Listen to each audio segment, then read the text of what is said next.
Hello there guys, and welcome to John Geeks, the channel where I, John, talk about something geeky. Makes sense. Today we're going to look at another Eaglemoss Star Trek Starship collection, which is a very clunky name, model thing.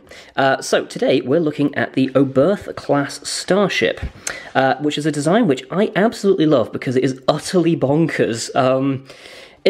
Okay, so Starfleet Starship design tend to follow a fairly predictable pattern of saucer section, secondary hull, and perhaps a neck connecting the two nacelles, or sometimes four, and that's about your lot.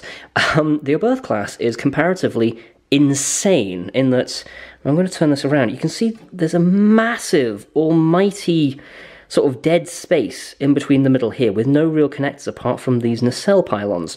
They basically made dead space popular long before the USS Discovery. Anyway, so this is a ship that I've wanted to get my hands on for a very long time because I bloody love the design of it and I love how just absolutely ridiculous it is. So we're going to have a look at the actual model itself. So let's get it off that stand there. It clips on the under nacelle there. So detailing wise, this is, again, a very good model. Eaglemoss are generally quite good with these. They've had a couple of misses, but overall they've been quite good. So you've got that detailing on the sort of bridge dome area with that sort of segmented section, almost, I suppose we could call it. You've got the register on the front there, the little, I think that's supposed to be a shuttle bay at the front. Very odd placement. And you've got all the window detailings and these beautiful nacelles. Now then, I've got to talk about these for a minute, and I don't normally do this. So, these nacelles are very unusual in they have these sort of grill pattern things and they have a bit sticking out here. And they're lovely?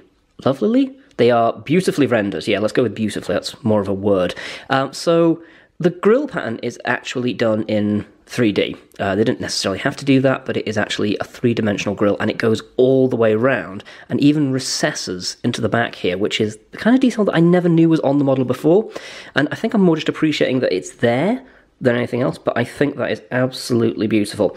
At the back here, we have this long lip, and we have the impulse engines there.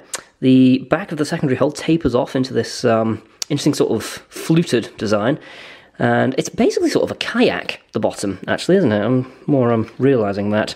And you've got detailing on the nacelle pylons here as well.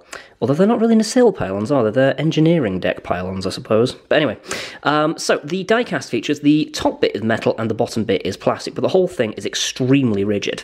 So you don't need to worry about this breaking, which I was a little bit worried about because I have a history with these things, let's put it that way.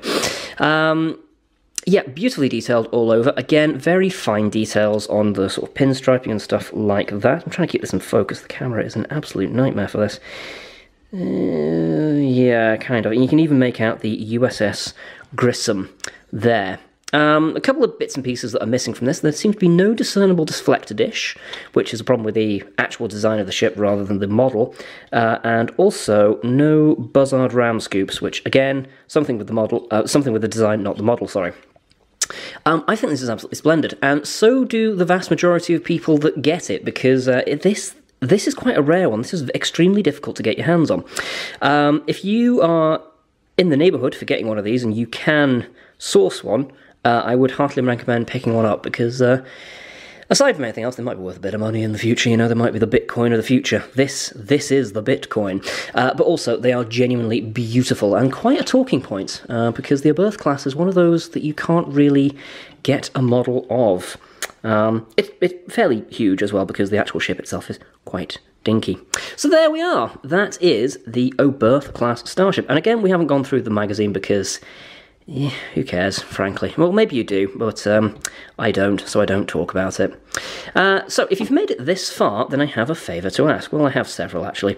If you have enjoyed the last few videos that I've put out, then by all means do subscribe to the channel because it is a helpful indicator that I'm doing something right, and also you'll get updates when I do more of this, so you know, you can pass the time with my bizarrely accented voice talking about things which are geeky and nerdy.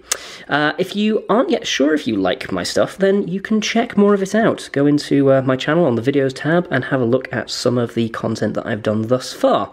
If you encounter anything, or indeed if you liked this video, please hit the thumb up button because that is genuinely helpful to me.